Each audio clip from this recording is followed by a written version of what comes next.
বুধবার দুপুরে উত্তর চব্বিশ পরগনার দত্তপুকুরের বয়রা গ্রামে নিজ বাসভবনেই প্রয়াত হলেন বসিরহাটের তৃণমূল সাংসদ হাজী নুরুল ইসলাম। মৃত্যুকালে তার বয়স হয়েছিল 61 বছর। দীর্ঘদিন ধরে যকৃতের ক্যান্সারে ভুগেছিলেন তিনি। নুরুলের মৃত্যুতে গভীর শোকের ছায়া নেমে এসেছে রাজ্যের শাসক দল তৃণমূল কংগ্রেসের অন্দরে। নুরুলের মৃত্যুতে গভীর শোক প্রকাশ করে মুখ্যমন্ত্রী মমতা বন্দ্যোপাধ্যায় সমাজ মাধ্যমে লিখেছেন, আমাদের সহকর্মী তথা বসিরহাটের সাংসদ হাজী নুরুল ইসলামকে হারিয়ে আমরা শোকাহত। নুরুলের পরিবারকে শোকবার্তা জানিয়ে তৃণমূলের সর্বভারতীয় সাধারণ সম্পাদক অভিষেক বন্দ্যোপাধ্যায় লিখেছেন, হাজী নুরুল ইসলাম নিজের জীবনের শেষ দিনগুলিও মানুষের সেবার জন্য উৎসর্গ করেছিলেন। তার পরিবারের প্রতি আমার আন্তরিক সমবেদনা রইল। মৃত্যু সংবাদ পাওয়া মাত্রই এদিন হাজী নুরুলের গ্রামের বাড়িতে ছুটে যান অশোকনগরের বিধায়ক তথা উত্তর চব্বিশ পরগনা জেলা পরিষদের সভাধিপতি নারায়ণ গোস্বামী। যে প্রতি পূরণের কোনো সুযোগ নেই। অলরেডি আমি যখন জানি তখন বোধহয় একটা 16-16 বাজে এবং আমি তৎক্ষণাৎই আমাদের মাননীয় মুখ্যমন্ত্রী মমতা ব্যানার্জিকে মেসেজ করি এবং আমাদের সর্বভারতীয় তৃণমূল কংগ্রেসের সাধারণ সম্পাদক অভিষেক বন্দ্যোপাধ্যায়কে এবং মুখ্যমন্ত্রী এবং অভিষেক বন্দ্যোপাধ্যায় দুজনেই আমাকে জিজ্ঞেস করলো আমি কোথায় আছি।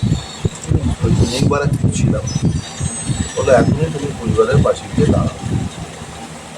তো আমি সঙ্গে সঙ্গে চলে এসেছি সঙ্গে।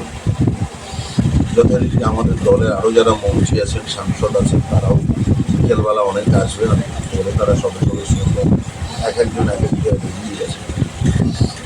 তো হাজী নুরুল অ্যাকচুয়ালি আমার সাথে সম্পর্কটা অত্যন্ত আন্তরিক সম্পর্ক এবং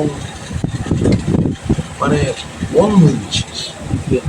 ও এমএলএ না এমপি, আমি এমএলএ না সভাধিপতি, এটা ইম্যাটেরিয়াল আমাদের কাছে।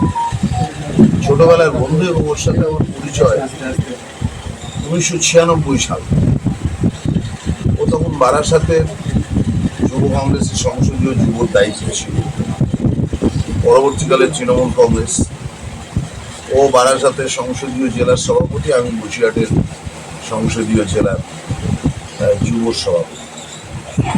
এই নিয়ে বহু মিছিল মিটিং, তখন গোপাল মুখার্জি আমাদের জেলার লিডার, রঞ্জিত মাজা, সেই সময় থেকেই ছিল।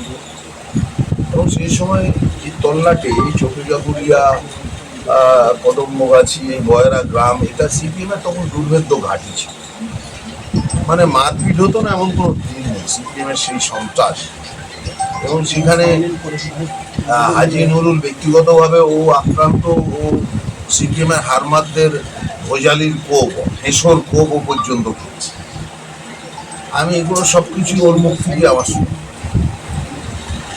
হঠাৎ করে 2009 সালে, তার আগে ওখানে লোক স্থানীয়ভাবে পঞ্চায়েতে দেওয়া, 2009 সালে মুকুল রায়ের মাধ্যমে মমতা বন্দ্যোপাধ্যায় ওকে এবং আমাকে ডাকে এবং সেই সময় মমতাদি আমাকে দলের সিদ্ধান্তটা জানায় যে নারায়ণ, আমি চিন্তা করেছি যে ওকে বসিরহাটে পার্লামেন্ট দিয়ে দাঁড় করাবো, তুমি ওর ইলেকশন এজেন্ট হবে।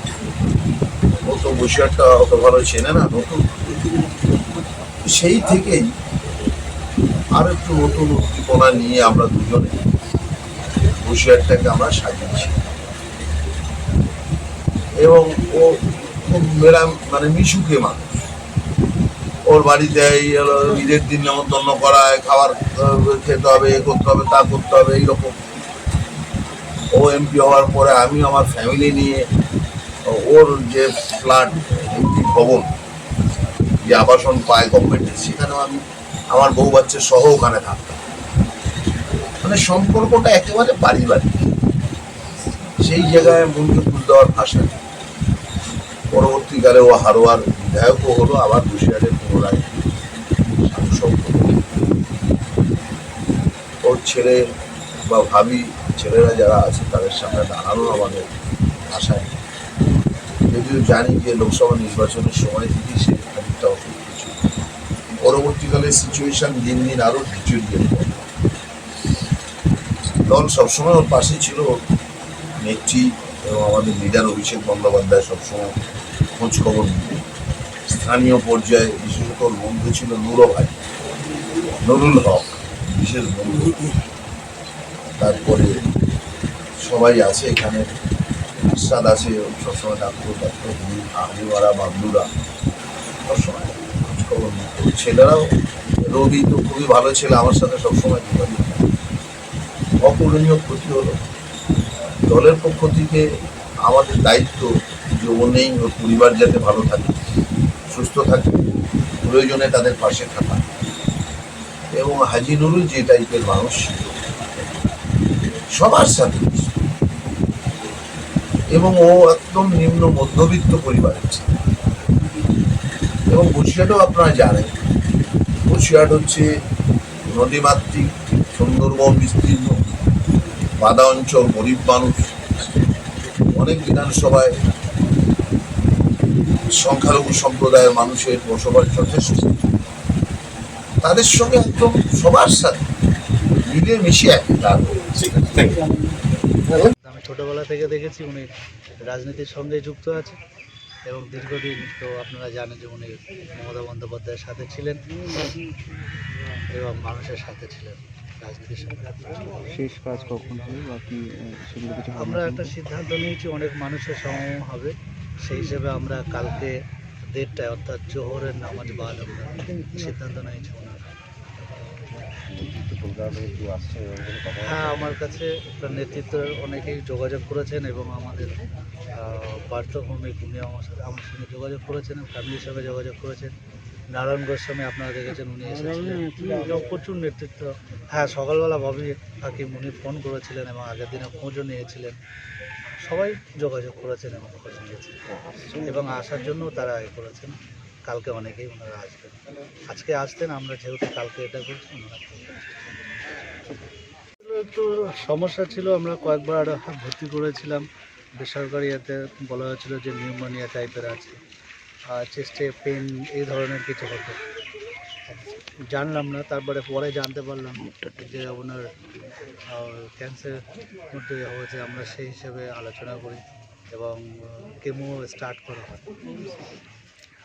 এমসে আমরা ফার্স্ট করেছিলাম, তারপর পেট সিটি স্ক্যানে ভালো আসে, সেই মতো ডেভেলপ করে। হঠাৎ করে বাড়িতে ডিসচার্জ করে নিয়ে আসার পর ওনার একটু অসুস্থতা বোধ করছিলেন।